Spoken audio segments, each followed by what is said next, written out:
ঈদ বরাবরই আমার কাছে অনেক স্পেশাল।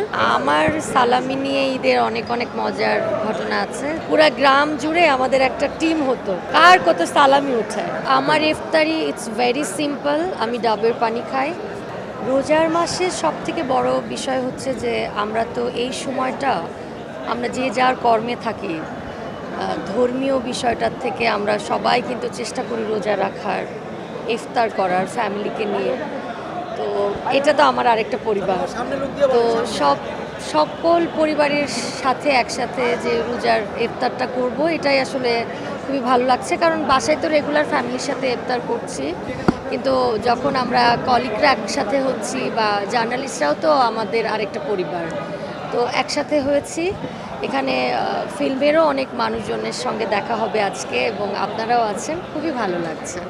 ঈদ বরাবরই আমার কাছে অনেক স্পেশাল।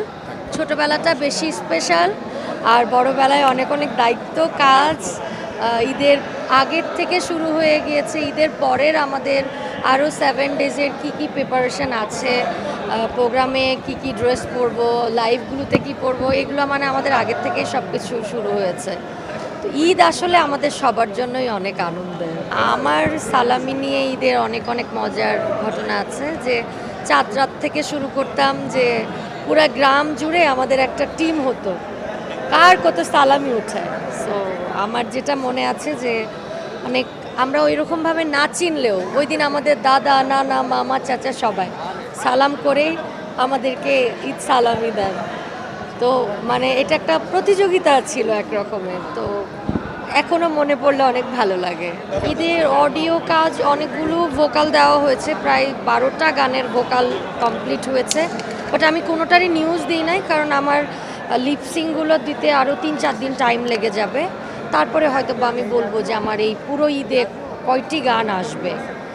আর হচ্ছে এবার ঈদটা একটু চেষ্টা করছি, সাফিয়াও একটু বড় হয়েছে, তো আসলে ইফতারটা খুব এনজয় করছে। তো ওকে নিয়ে একটু চেষ্টা করছি পুরোটা টাইম এবার বাসায় একটু ইবাদত করার চেষ্টা করছি আর কি।